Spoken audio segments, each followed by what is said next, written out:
এই যে কদিন পরেই কালী পুজো ৩-৪ দিন পরে আরেকটা তিথি আসছে, ভাদ্র দ্বিতীয়া। আচ্ছা গেছে না, ভাই ফোঁটা আসছে তো। হ্যাঁ, আমার তো বন্টন নেই, কিন্তু যাদের আছে দেখি পাশাপাশি ধর্ম বন্টন আছে, আমি যাই তাই ফোঁটা দিতে। ওরাও বলে দেখি ভাইয়ের কপালে দিলাম ফোঁটা, জমের দুয়ারে পড়লো কাটা, যমুনা দেয় জমকে ফোঁটা, আমি দেই আমার ভাইকে ফোঁটা। আমার ভাই জম যেমন চিরঞ্জীবী, আমার ভাই হোক তেমনি চিরঞ্জীবী। এই বলে এরকম করে আঙুলে করে নিয়ে ফুসে দিল, মানে নিয়মটা ফুরালো আর কি। তারপর যেহেতু ভাই রোজগার টোজগার করে, বলে কি এনেছিস বের কর। এখনকার বোনেরা অবশ্যই শাড়ি ফাড়িতে খুশি হচ্ছে না, একটু কানের দুলটু সোনার দামটা বেশি আছে, ছোট করে হলে ভালো হয়। মনে রাখবেন, ভাই ফোঁটা যে করছেন, কেন করছেন? জমের দুয়ারে কাঁটা দিয়ে দিচ্ছেন, যাতে জম আপনার ভাইকে টেনে নিয়ে যেতে না পারে। ভাই বোনের বন্ধন এমন, অকাল মৃত্যুর হাত থেকে যমুনা নিজের ভাই জমকে বাঁচিয়েছিল বলে এই তিথির প্রচলন হয়েছে। অকাল মৃত্যুর হাত থেকে ভাইকে বাঁচিয়েছে। ভাইয়ের কপালে ফোঁটা দিয়ে জমের দুয়ারে কাঁটা দিয়ে দিচ্ছে। আচ্ছা, সুন্দর শোভা লাগছে তাই না? কোমরে নতুন ঘুমসি পড়ায় ভাইয়ের কোমরে, গলায় তুলসীর মালা দেয়, দেয় তো, কপালে চন্দনের ফোঁটা দেয়। এইবারে ওইটা বলে, আবার ধান দুব্য মাথায় দেয়, আশীর্বাদ করে, আবার ভাই দিদিকে প্রণামও করে। এইবার একটু ক্যামেরা নিয়ে ছবি তুলুন, ভাইয়ের কপালে চন্দনের ফোঁটা, গলায় তুলসীর মালা, কোমরে নতুন ঘুমছি, মাথায় ধান আর দুব্ব, সামনে প্রদীপ জ্বলছে, তার সামনে খাসি মাংসের বাটি রাখা আছে। দারুণ মানুষ। এ ফেসবুকে ছাড়লেই ভাইরাল, 1000 লাইক করবে কম করে। আবার ভাইরা দেখি মাংসের হাড় চিবোতে চিবোতে ছবি দেয়। আমার বোন যা রান্না করেছে না, আমেরিকা লন্ডন পর্যন্ত ফেল হয়ে যাচ্ছে। ভাই জমের, বোন জমের হাত থেকে ভাইকে বাঁচাবে কথা, আর জমের ঘরে ভাইকে ঠেলে পাঠিয়ে দিচ্ছে। কি কেমন গো? ভাই ফোঁটার দিনে এই সমস্ত মাছ মাংস নয়, শুদ্ধ আচারে বোন উপবাস থেকে স্নান করে, উপবাস থেকে বসে থাকে, জলগ্রহণ করে না ফোঁটা না দেওয়া পর্যন্ত। তাহলে উপবাস করে বসে তো আছেন, মর্যাদাটা রাখুন। যদি মর্যাদা না রাখেন তো কি করে ফোঁটা দেবেন? মনে রাখবেন। হ্যাঁ, আমি লক্ষ্য করছিলাম, কি বলুন তো, অনেক মায়েরা এসছে কীর্তন শুনতে, তাদের সঙ্গে তাদের ছেলে মেয়েরাও এসছে। তো মায়েরা ছোট বাচ্চার হাত ধরে আসনে গিয়ে বসতে হবে, তো আসনটা দিয়েছে। তো মায়েরা কি করছে, জুতো পরে হরিনামের আসনে উঠে চলে যাচ্ছে। তো মা যদি জুতো না খোলে তো তার ছেলে মেয়ে খুলবে কি করে? হরিনামের আসনে জুতো পরে ওঠা যাবে না। কেন? আরে আমার বাবা না হোক, আমার বাবার থেকে বয়োজ্যেষ্ঠ ব্যক্তি আসনে বসে আছে, আমি জুতো পরে আসনটায় উঠে যাওয়া মানে আমি তো আমার বাবাকে ছোট করলামই করলাম, যে মানুষটা বসে আছে তাকেও ছোট করলাম। আমি এই শিক্ষার কথা বলছি। এটা স্কুল কলেজে পাওয়া যাবে না, এটা বাবা মায়ের কাছ থেকে শিখতে হবে। হ্যাঁ, সন্তান যদি দেখে আমার মা নিজেই জিন্সের প্যান্ট পরে ঘুরছে, আপনি চাইলেও আপনার মেয়েকে শাড়ি পরাতে পারবেন না, কারণ আপনি তো জিন্সের প্যান্ট পরেন। তাই জন্য আগে নিজেকে তৈরি করুন, তারপরে সন্তানের জন্ম দিন। ভক্তমণ্ডলী, ভক্তিমতী মায়েরা সব সময়ের জন্য জানবেন, পিতামাতা যদি আদর্শ হয়, সন্তানটাও আদর্শ তৈরি হবে। এখানে ভাবার কোনো দ্বিতীয় জায়গা থাকে না। হ্যাঁ, এই এত সুন্দর বৃন্দে দেবী আপনারা বসিয়েছেন হরিনামের জন্য, খুবই আনন্দ, ভালো লাগলো। কিন্তু একটা জিনিস বড় দুঃখ, এরকম বৃন্দে দেবীকে গামছা পরিয়ে রেখেছেন। এই যে এত বড় গ্রামের পুজো, এত মানুষে ভিক্ষা করে অনুষ্ঠান করছে, কারো বাড়িতে ছাপা একটা শাড়ি হলো না বৃন্দে দেবীকে পড়াবার জন্য? যিনি দেবেন তিনি তো বাড়ি নিয়ে চলে যাবেন, ওটা রাখতে পারবেন বাড়িতে নিয়ে, নিজে নাই বা পড়লেন, রাখলেন। কত শাড়ি তো লোককে দিয়ে দেন, ভিখারি আসছে দিয়ে দিচ্ছেন। ওই যে আমার মাকেও দেখি, কি বলে ওই যে বলুন না, লাল লাল প্লাস্টিকের গামলাগুলো নিয়ে যারা ঘুরে বেড়ায়, শাড়ি দিয়ে গামলা টামলা সব তো কত শাড়ি তো ওখানেও চলে যাচ্ছে, ছাপা শাড়ি ভিন্দে দেবীকে দিলে কি হবে?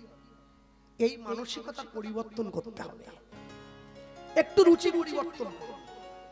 যে মিষ্টি নিজে বাড়িতে খান সেই মিষ্টি এনে একটা ঠাকুরকে দিন, ঠাকুরের জন্য এক গদ ধরে রেখে নকুলদানা জল, নকুলদানা জল, নকুলদানা জল। প্রথম 6 মাস তো পিঁপড়ে লেগেছিল, এখন আর তাও লাগে না, ওই পিঁপড়েতেও খায় না, ঠাকুর খাচ্ছে। প্রশ্ন করুন, ঠাকুর যদি খেত লোক কি দিত? আসল কি জানেন, আমরা খাওয়াতে জানি না। ভগবানকে যে সেবা দেয় সে কি বাড়ি বাড়ি এসে বলবে নাকি আমি খাওয়াচ্ছি? রামকৃষ্ণ পরমহংসদেব বাড়ি বাড়ি গিয়ে বলেছে আমি মাকে খাওয়াই? বিবেকানন্দের অনুভব ছিল, তাই বুঝে নিয়েছে ঠাকুর মাকে খাওয়াচ্ছে। মনে রাখবেন, যুক্তি দিয়ে পণ্ডিত হওয়া যায়, যুক্তি দিয়ে তার্কিক হওয়া যায়, যুক্তি দিয়ে কোনোদিন ভক্ত হওয়া যায় না। যুক্তি দিয়ে ভক্ত হওয়া যায় না, ভক্ত হতে গেলে ভক্তি থাকতে হয়। একবার চিন্তা করে দেখুন, বৃন্দাবনে প্রেমানন্দ মহারাজ যার 2টো কিডনি বিকল হয়ে গেছে, আর 17 বছর ডাক্তার বলে দিয়েছিল 2 বছর বাঁচবে, বিজ্ঞানকে মিথ্যে প্রমাণ করে দিয়েছে, 17 বছর বেঁচে আছে। কত মানুষে বলেছে যে গুরুজি আপনি আমাদের কিডনিটা নেন না, বলছে না, রাধারানী আমাকে যে কদিন রাখবে আমি সে কদিনই থাকবো। এই যে বিশ্বাস, সম্পূর্ণ ছেড়ে দেওয়া তার উপরে, তবেই তো বড় জায়গায় যাবে, নাহলে যাবে কি করে? কি করে যাবে? ভক্তমণ্ডলী, ভক্তিমতী মায়েরা যারা বসে আছেন এই স্থানে, দক্ষিণ 24 পরগনার মাটি, আমি শুধু মনে করিয়ে দেবো আপনাদের, এই মাটি যেমন খুন খারাপি হয়, যেমন অন্যায় হয়, যেমন অধর্ম হয়, তেমন ধর্মও আছে। ধর্ম আছে, তা না হলে ফাল্গুন চৈত্র মাসে 10টা করে দলের হরিনাম লোকে মাদুরের মধ্যে বসে শুনতো না। পরপর দল উঠছে নামছে, উঠছে নামছে, মানুষ বসেই আছে, বাড়ি যায়, 2টো খায়, আবার এসে বসে। আর মেদিনীপুরে চলো, যত বেলা কীর্তন হবে অত বেলা খেতে দিতে হবে। এক বেলা না খাইয়ে দল তুলে দেবেন, আসর ফাঁকা হয়ে যাবে, কেউ নাই। বলে বাড়িতে খেয়ে তোর বাড়িতে হরিনাম জীবনে শুনতে যাবো। ব্যবস্থা খাওয়ার পর মনে রাখবেন সব সময়ের জন্য। তাও আবার কীর্তন শুনতে শুনতে ওদিকে ঘুরে ফিরে কোটায় পঙ্গত দিবি, 12টা বাজলো দে। দক্ষিণ 24 পরগনা ব্যতিক্রম। আমি এমনও হরিবাসরে গান করেছি আপনাদের এখানে, ওই জামতলা হরিবাসরে ছোট কীর্তন আছে, মানুষ পুটুলিতে করে মুড়ি নিয়ে এসে বসেছে, সুন্দরবন থেকে এসেছে, মুড়ি এনেছে। তাহলে মুড়ি বলছে মুড়ি খাবো আর হরিনাম শুনবো। ভাবতে পারছো? কম কথা, এটা মহাপ্রভু এসেছেন এই জেলায়, বারুইপুরে অনন্ত আচার্য ব্রাহ্মণের ঘরে। মহাপ্রভু ছিলেন 2 দিন, স্নান করলেন ভৈমী একাদশীর দিন, সদাব্রত ঘাট এখনো আছে, আমরা কীর্তন গাই ওইখানে। মহাপ্রভু স্নান করেছেন ওইখানে, মনে রাখবেন। এখনো পর্যন্ত জয়নগর বলে জায়গাটার নাম যেখানে হয়, এখানে মোয়া বিখ্যাত গোটা পৃথিবীতে। মোয়া তো জয়নগরের নয়, আপনারাই বলেন, মোয়াটা বহরুতে বিখ্যাত, জয়নগরের নামে চলে। মানে বহরু তো কেউ চিনবে না, জয়নগরটা চিনবে। জায়গাটার নাম হচ্ছে জয়চাঁদ নগর। চাঁদ সদাগরের সপ্তডিঙা ডুবে গিয়েছিল ওই জায়গাটায়। আর যে জায়গায় চাঁদ সদাগর 100 মনসা প্রতিমা তুলে বাহাতে করে ফুল ছুঁড়ে দিয়েছিল, সেই জায়গাটার নাম হচ্ছে দক্ষিণ বারাসত। এই জয়নগরের আগে একটা জায়গা আছে রথতলা বলে, ওখানে রাধাকৃষ্ণের মন্দির আছে। প্রতি বছর রাস পূর্ণিমায় অনুষ্ঠান হয়। প্রত্যেক বছর রাস পূর্ণিমার দিন মধ্যরাত্রে রাধা গোবিন্দের মন্দিরের পাশে একটা শুকনো কদম গাছ আছে, শুকনো কদম গাছের ডালে 2টো কদম ফুল ফোটে। ফুল 2টো পেড়ে এনে রাধা গোবিন্দের চরণে দেয়া হয়, তারপরে অনুষ্ঠান শুরু হয়। কে বলেছে ভগবান নেই? যারা যুক্তি দিয়ে ভগবান খোঁজে তাদেরকে দেখাবেন এগুলো, তবে তারা বুঝবে, নাহলে বুঝবে না। হ্যাঁ, কেন জানেন? নিন্দুকে স্বভাবই হচ্ছে নিন্দা করে যাওয়া। নিন্দুক কোনোদিন গুণগান গাইতে জানে না, যার জন্য নিন্দুক কোনোদিন উচ্চ আসনে পৌঁছাতেও পারে না। সব সময় জানবেন দক্ষিণ 24 পরগনা আমাদের দেশপ্রেমিক কানাইলাল ভট্টাচার্যের বাড়ি জয়নগর। এই দক্ষিণ 24 পরগনা এমনি নয়, সেই জেলার মানুষ আপনারা।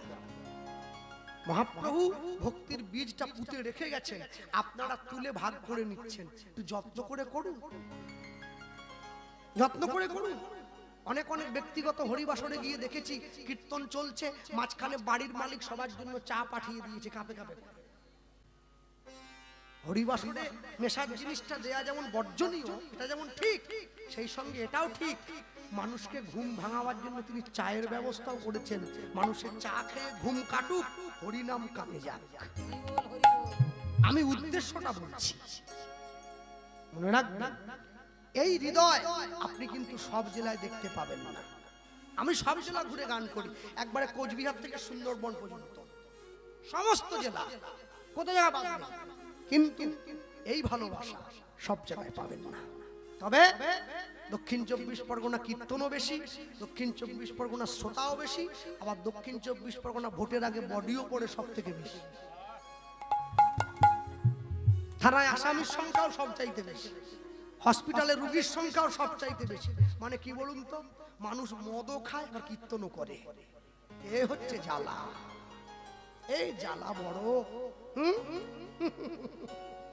ওটা করলে হবে না। যে কদিন গ্রামে হরিনাম হবে, সে কদিন বাড়িতে গ্রামে মাছ মাংস ঢোকাবেন না, একেবারে প্রতিজ্ঞা করে। নগর কীর্তন হয়ে গেল, তাই গৌর বেরিয়ে চলে গেল, এবারে মেয়ে জামাইকে বসিয়ে খাওয়ান না, 2 হাত কেন 4 হাত দিয়ে খাক, আটকাচ্ছে কে? হরিনাম চলাকালীন করা যাবে না, একটু নিজেদেরকে রুচিটার পরিবর্তন করতে হবে। আমি এই কথাটাই বলবো সব সময়, এই কথাটাই বলবো, রুচির পরিবর্তন করতে হবে। রুচির পরিবর্তন করুন, দেখবেন আপনি ভালো আছেন, আপনার পাশাপাশি মানুষজনও ভালো আছে। মানছি আমার বড় গাড়ি বাড়ি হয় নাই, অনেক সম্পত্তি হয়নি, কিন্তু আমি শান্তিতে আছি, এটা তো বলতে পারি। শান্তি আলাদা, গাড়ি বাড়ি আলাদা। বিরাট বড় পালঙ্কে শোয় যদি ঘুমই না ধরলো, ও পালঙ্কে শোয়ার মূল্য কি আছে? মাদুর পেতে যদি ঘুম ধরে আনন্দে, ওটাই তো শান্তি। এই শান্তিটা দরকার। তাই জন্য সব সময় হাসি মাখা বদনে, ছলো ছলো নয়নে, হাসি মাখা বদনে, ছলো ছলো নয়নে, আনন্দ কাননে মন রহুয়নি বাত। হরি বলো, হরি বলো মনে রে আমার, হরি হরি বলো মনে রে আমার, হরি বলো হরি বলো মনে রে আমার।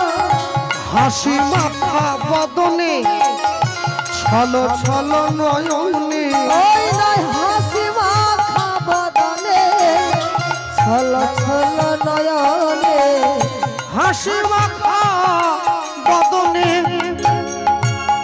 ছলো ছলো নয়নে, ওই নয় হাসি মাখা বদনে, ছলো ছলো নয়নে। এই যে কদিন আগে দুর্গা পুজো চলে গেল, দুর্গা পুজোতে সব থেকে যে মানুষটাকে দেখে আমার কষ্ট হয়েছে, সে হচ্ছে ওই মা দুর্গার পায়ের তলায় পড়ে থাকা অসুরটা। বাঙালি যে কি করছে আমি বুঝতে পারি, অসুরের নাকে পর্যন্ত সিঁদুর দিয়ে দিয়ে। আরে কোন কাঞ্জলি তো মা দুর্গার হচ্ছে, ওখানে সিঁদুর কি জন্য? কানে একটা ধূপ দিয়ে দিয়েছে, চুলে একটা ধূপ, ও চুলে ধূপ দিয়ে মিষ্টি আর জাগানো ঠুসে দিচ্ছে। কুমোরটুলিতে ফোন করে ভাবছি বলে দেবো, দয়া করে আগামী বছর থেকে অসুরের হাগুলো বন্ধ রাখবে। অসুরকে পর্যন্ত কোন কাঞ্জলি করছে, ভাবতে পারছে? বাঙালি পুজো করতেছে হাসি মাখা বদনে, ছলো ছলো নয়নে, ওই নয় হাসি মাখা বদনে, ছলো ছলো নয়নে, আনন্দ কাননে মন, আনন্দে কাননে মন রহুয়নি বাত। হরি বল হরি বল, হরি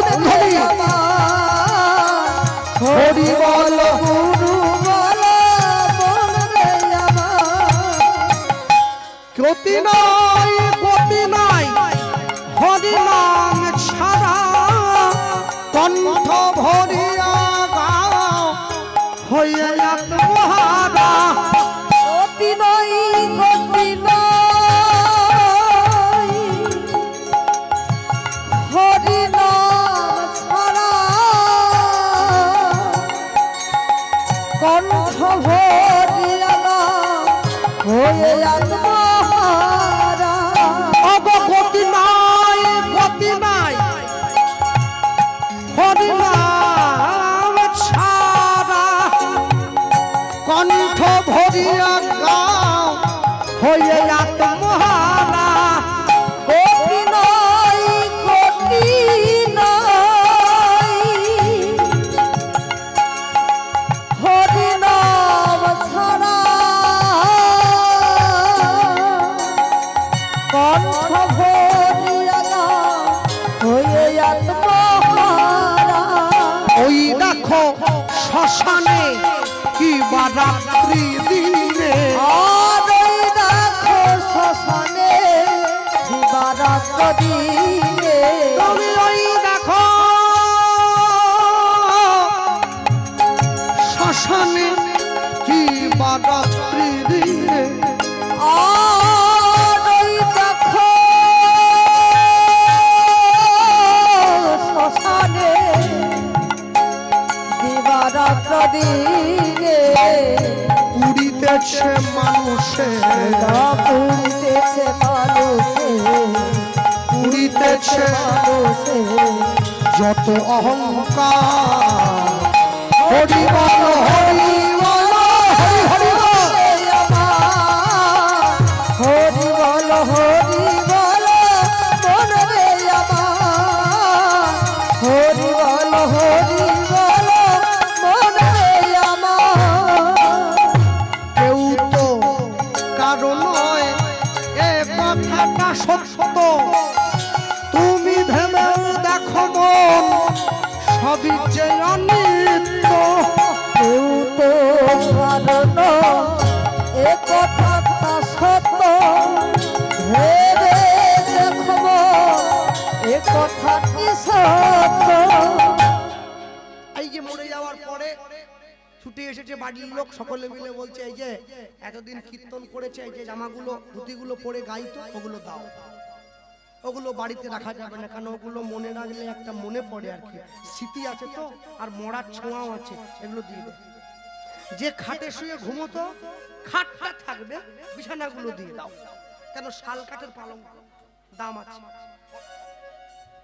তা বললো ওটাতে দোষ নেই বলে না গঙ্গার জল ছিটি দিয়ে শুদ্ধ হয়ে যাবে আচ্ছা ঠিক আছে তাহলে আলমারি ফ্রিজ টিভি বলে তো দোষ হয় না থাক হঠাৎ করে পাড়ার লোকে বলছে আচ্ছা গোপাল যে মরিয়ে গেল ওর হাতে যে সোনার আংটি ছিল এই সোনার দোষ নেই খুলে নে খুলে নে ওর জামা কাপড়ের দোষ হলো সোনায় দোষ নেই যে খাটে শুয়ে মরেছে বিছানাটা দোষ হয়ে গেছে খাটটার দোষ নেই মরার পরে কি দেয় যেন ফুটো কলসি গোটাও দেয়নি ফুটো দেয় একটা ফুটো কলসি পাওয়ার জন্য এত মারামারি আর মানুষ তো বেঁচে থাকতে থাকতে ডেথ সার্টিফিকেট কিনে নিয়েছে আমি এলআইসির কথা বলছি বেঁচে থাকলে 20 লাখ মরে গেলে 40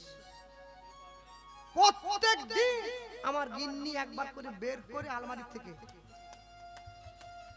ডেট দেখতেছে ঠাকুরকে ফুল দাও ওকে তুলে নাও ও উঠে গেলে আমি 40 পাবো গোপাল কৃষ্ণ পাল অনেক পাওয়া যাবে টাকা কি পাওয়া যাবে পয়সা দিয়ে মরণ কিনে ঘরে জমা করছে চিন্তা করছে এই হচ্ছে আমরা মনুষ্য জাতি কেউ তো কারণ নয় এ কথাটা সত্য তুমি ভেবে দেখো মন সবই যে অনিত্য কেউ তো কারণ এ কথাটা সত্য ভেবে দেখব সবই যে অনিত্য ওই দেখো তোমার বন্ধু তো দিতেছে ভব সিন্ধু ওই দেখো তোমার বন্ধু ধরিতেছে ভব সিন্ধু তুমি ওই দেখো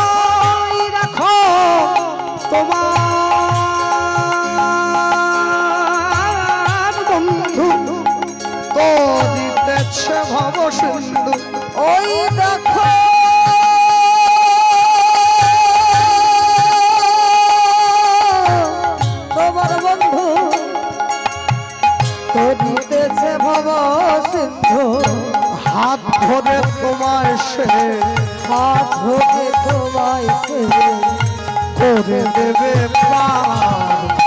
হরি বল হরি বাড়ি হরি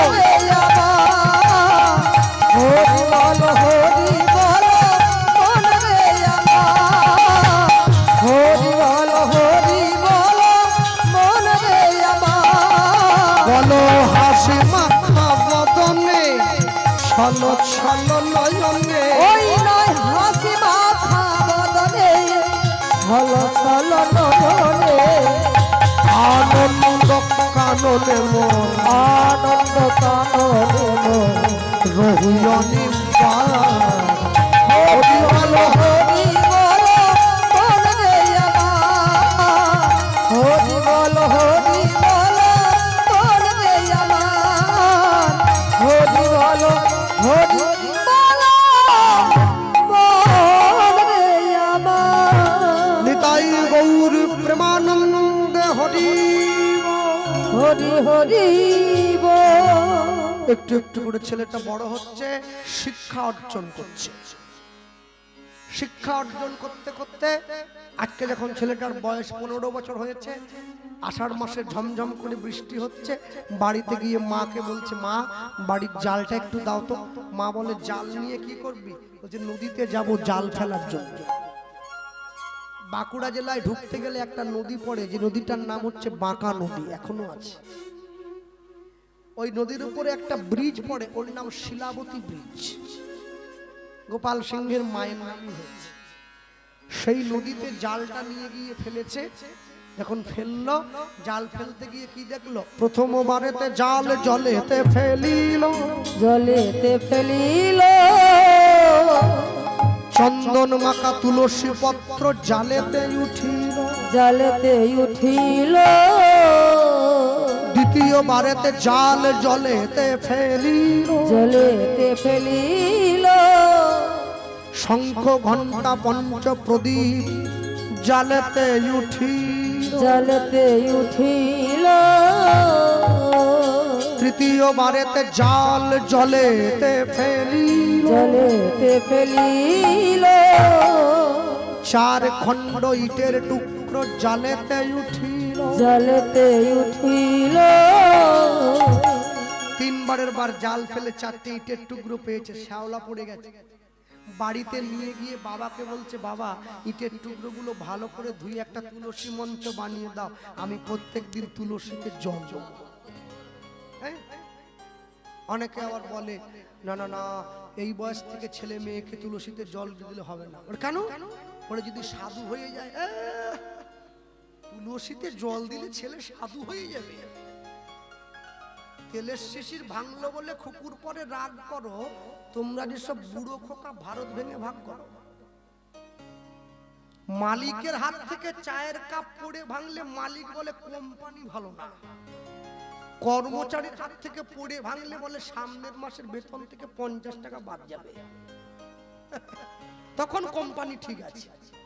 তুলসী গাছে জল দিলে কেউ সাধু হয় না, মনে রাখবেন। সাধু হওয়া এত সহজ নয়। তাই যদি হতো না, তাহলে দেশের চোর কমে যেত, সাধু বেড়ে যেত। দেশের সাধু কমে গেছে, চোর বেড়ে গেছে।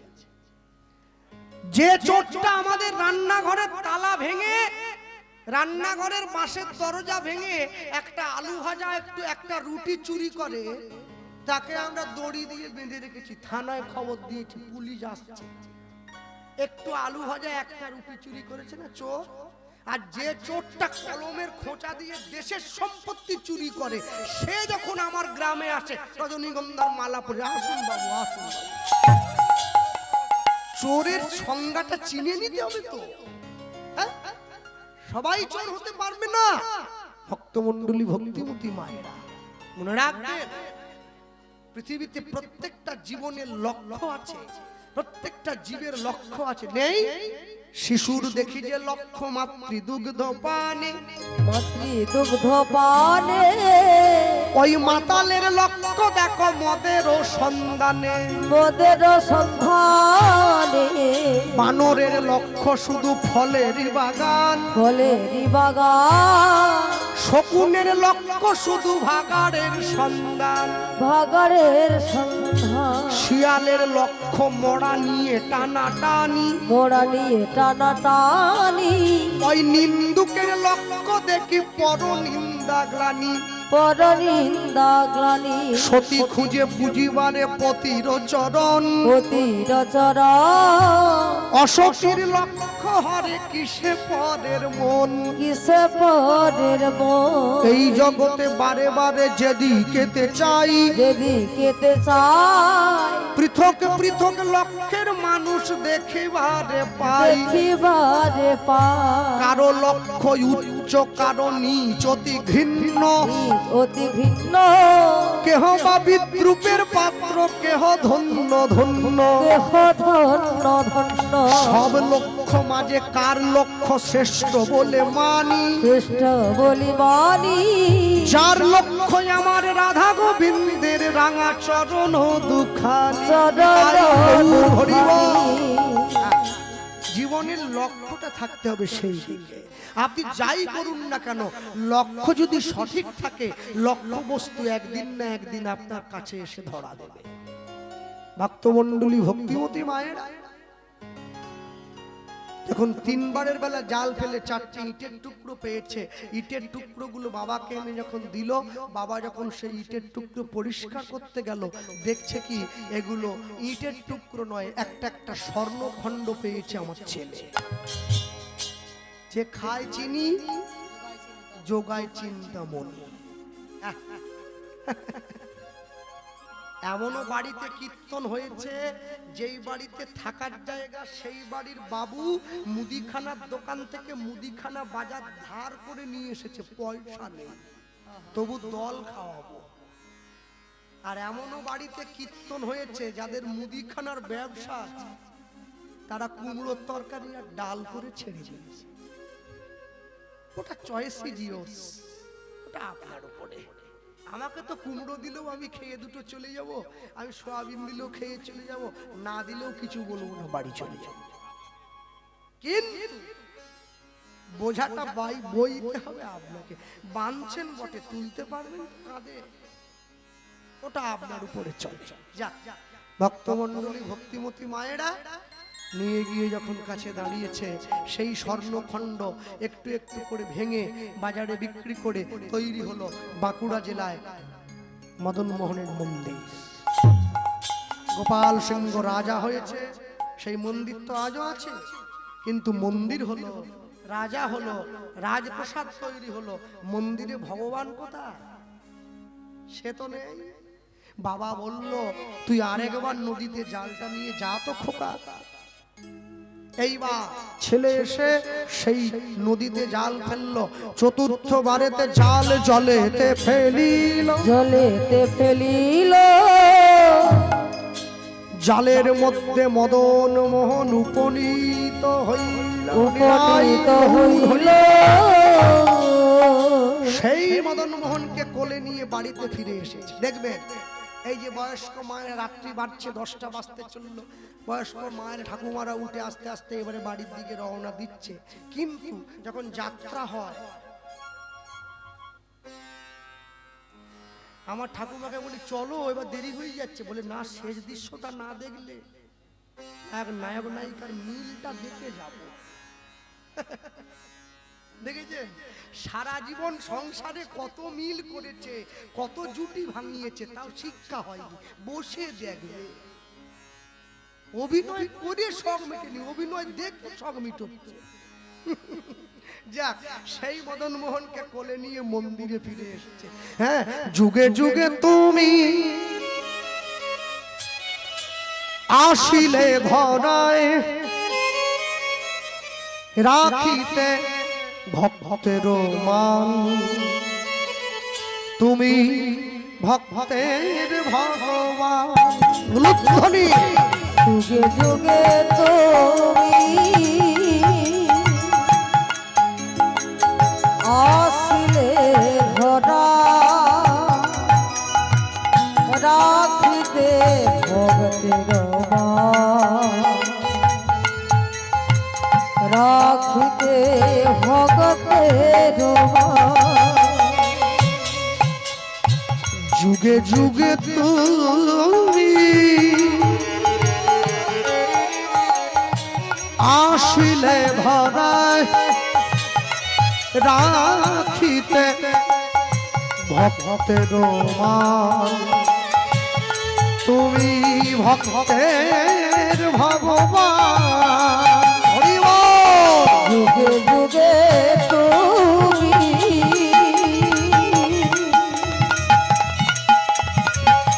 আসলে ধরা রাখিতে ভক্তের মান তুমি যুগে যুগে ভক্তের ভগবান কৃপা করো মোরে ওগো কৃপাময় কৃপা করো মোরে, ওগো কৃপাময়। কৃপা করো মোরে ওগো কৃপাময় কৃপা করো মোরে, ওগো কৃপাময়। রাখো গো ভক্তের মান তুমি ভক্তের ভগবান তুমি ভক্তের ভগবান যুগে যুগে তুমি আসিলে ধরায় রাখিতে ভক্তের মান তুমি ভক্তের ভগবান যুগে যুগে তুমি আসলে ধরা তুমি ভগতে রাখিতে ভক্তের মান তুমি ভক্তের ভগবান যুগে যুগে তুমি আসলে ধরা রাখিতে ভক্তের মান তুমি রাখিতে ভক্তের ভগবান তুমি ভক্তের ভগবান ভগবান তুমি ভক্তের ভগবান তুমি ভক্তের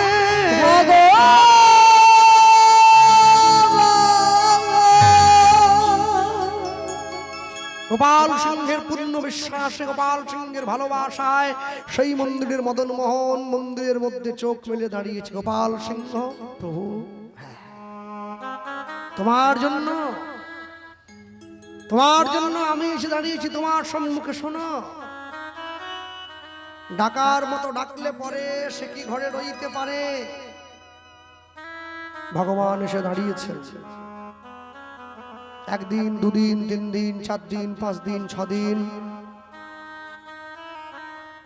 গোপাল সিংহের ভালোবাসায় ভগবান পরিপ্লুত আপ্লুত হলেন আর এই যে আপ্লুত হয়েছেন এই আপ্লুত হওয়ার পর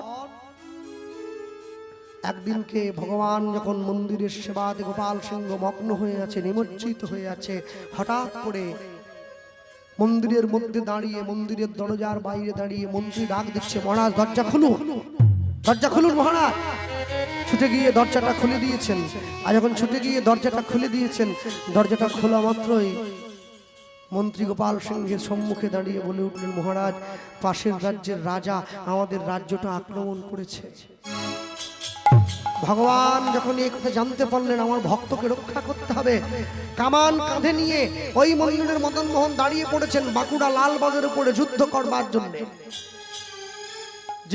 যে কামান কাঁধে নিয়ে ভগবান যুদ্ধ করেছিলেন সেই কামান আজও পর্যন্ত রাখা আছে বাঁকুড়া বিষ্ণুপুরে মা ছিন্নমস্তা মন্দিরের সামনে গেলে দর্শন করবেন কামানটার নাম হচ্ছে দল মাদল কামান কামানটি বানিয়েছে জনার্দন কর্মকার নামে একজন মিস্ত্রি ইংরেজ সরকার চলে যাওয়ার আগে এখান দিয়ে তোপটা দাগা হতো মুখটা সিল করে দিয়ে যাতে কেউ ব্যবহার করতে না পারে সেই মন্দিরের ক্লান্ত মদন মোহন ফিরে আসছেন যুদ্ধ করে, একা হাতে সমস্ত সৈন্যকে পিছু হটিয়ে দিয়ে। পথে ভগবানের খুব বড় ক্ষুধা পেয়েছিল। কেশব গোয়ালা নামে এক দইয়ালার কাছ থেকে ভগবান হাত পেতে দই খেয়েছেন। যখনই দই খেলেন, আর ওইদিকে মন্দিরের মহারাজ ভগবানকে খুঁজে না পেয়ে ছুটতে ছুটতে মন্দিরের মধ্যে গিয়ে যখন দেখছেন ভগবান নেই, ভগবানকে খুঁজতে বেরিয়েছেন, এমন সময় সেই গোয়ালার সঙ্গে সাক্ষাৎ হলো। আর যখনই গোয়ালার সঙ্গে সাক্ষাৎ হয়েছে, গোয়ালার সঙ্গে সঙ্গে দাঁড়িয়ে মহারাজকে বলছেন, মহারাজ আপনার কাছে দইয়ের দাম পাবো, দইটা দিন। মহারাজ বলছে, আমি দই নিয়েছি। বলছে, আপনার মন্দিরের ছেলে এসে দই খেয়ে গেছে। আমার ছেলে? আমি তো বিয়েই করি। সে কি? নাম যে বললো মদন মোহন সিংহ, যেই এ কথা বলেছে, সঙ্গে সঙ্গে গোপাল সিংহ ছুটে গিয়ে দেখতে পেল মন্দিরের মধ্যে ভগবান দাঁড়িয়ে আছেন। ভগবানের ঠোঁটের কোনায় দইয়ের দাগ লেগে আছে। সেই কেশব গোয়ালার মৃত্যু হলো। কেশব গোয়ালা জন্ম হলো বাগবাজারের জমিদার গোকুল মিত্র রূপে।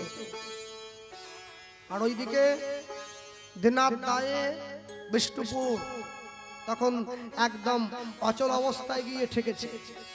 ওই মন্দিরের ভগবানকে গোপাল সিংহ নিজের বন্ধু বেশে এই জমিদার গোকুল মিত্রের কাছে বন্ধক দিয়ে টাকা নিয়ে গিয়ে নিজের রাজ্যকে দেনা মুক্ত করেছে।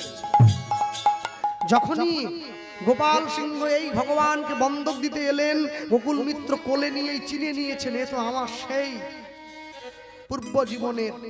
আমি একটা ছোট্ট কথা বলি, কদিন আগে ভুটানে একটা ছোট্ট শিশু, 4 বছর বয়স, ভুটানের ছেলে, নামটাই মুহূর্তে মনে আসছে না, খবরের চ্যানেলে দেখিয়েছি।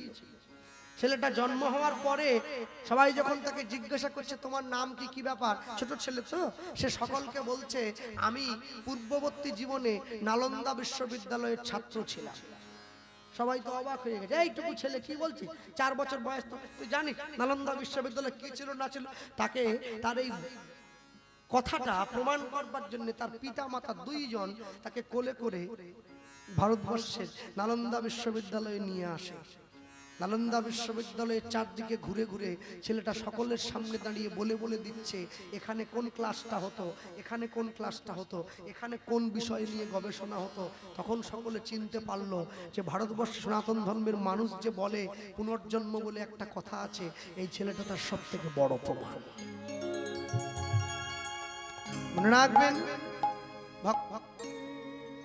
ভক্তমণ্ডলী মায়ের, সনাতন ধর্মে যাদের জন্ম হয়েছে সবার আগে নিজের ধর্মকে সম্মান করবেন।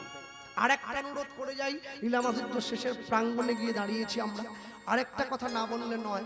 এত সুন্দর মায়ের মন্দির, মাও বসেছেন অপূর্ব অপরূপা সুন্দরী। তা আমি একটা কথাই অনুরোধ করব গ্রামের মানুষদের কাছে, আপনারা প্রত্যেক বছর অনুষ্ঠানটা করছেন, খুবই সুন্দর প্রয়াস। কোনো আজে বাজে অনুষ্ঠান না রেখে হরিনামের মধ্য দিয়ে অনুষ্ঠান হচ্ছে, আরো বড় হোক আপনাদের অনুষ্ঠান। কিন্তু এই যে মন্দিরটা গ্রামের সকলে মিলে আপনারা 5 টাকা 10 টাকা করে ভিক্ষা তুলে এই মন্দিরটার ওপরে একটা মাইক আর মেশিন লাগাবেন। আমার মুসলমান বাড়ির ভাইয়েরা প্রত্যেক দিন ভোর 5টা থেকে নামাজ পড়ে মসজিদে। আমাদের মৌখালী গ্রামের মাতারার মন্দিরে প্রত্যেক দিন ভোর 4টে থেকে হরিনাম সংকীর্তন বাজবে। মাইকে হরিনাম শুনে গ্রামের মানুষের ঘুম ভাঙবে। তবেই তো সনাতন ধর্মের মানুষকে একত্রীভূত হতে হবে। নিতাই গৌর প্রেমানন্দে হরিব। নিজেদের জায়গাটা নিজেদেরকে পোক্ত করে নিতে। কি গো তুমি দিচ্ছ নাকি? ও আচ্ছা, বাজি আবার দিচ্ছে বাজি। ও এক ভক্ত আমার কীর্তনে খুশি হয়ে 100 টাকা পুরস্কৃত করেছেন আমাকে। হ্যাঁ, ভক্তমণ্ডলী ভক্তিমতী মায়েরা নিয়ে গিয়ে যখন দাঁড়ালো, যখন গোপাল সিংহ টাকা নিয়ে মদন মোহনকে ছাড়াবার জন্য গেল, গোকুল মিত্র একই রকমের দেখতে 100 মদন মোহনকে বানিয়ে তার মধ্যে আসল ঠাকুরটা বসিয়ে রেখে দিল। গোপাল সিংহ চিনতে পারলো না, তো নকল ঠাকুরটা কোলে নিয়ে বাড়ি যাচ্ছে। পথের মাঝে দৈববাণী হলো, গোপাল সিংহ আমি আসল নয়, প্রভু চিহ্ন কি করে, ফিরে যাও। প্রত্যেকটি মদন মোহনের নাসিকার সামনে তুলে ধরবে, যে মদন মোহনের নিঃশ্বাস বইবে জানবে সেটি আমি, তার মধ্যে প্রাণ আছে। গোপাল সিংহ ফিরে এসেছে, প্রত্যেকটি মদন মোহন নাসিকার সামনে তুলে ধরে আসল মদন মোহনকে চিনে নিয়ে এইবারে কোলে নিয়ে নিজের ঘরে ফিরে গেল। সেই মদন মোহন আজও পর্যন্ত মন্দিরের দরজায় বসে আছে। আর যখন ওই মদন মোহনকে কোলে নিয়ে ফিরে যাচ্ছে, ওই যে ছোট্ট করে একটু বলে দিই আমরা, কোলে নিয়ে ফিরে যায় ব্রজের কানুরে কোন দুঃখে তুই রাজা হলি দ্বারকাপুরে। ব্রজের কানুরে অনুধ্বনি হরিব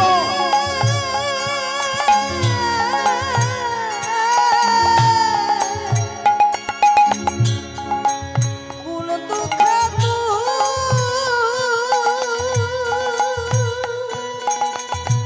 রাজা হলি দ্বারকাপুরে। ব্রজের কানুরে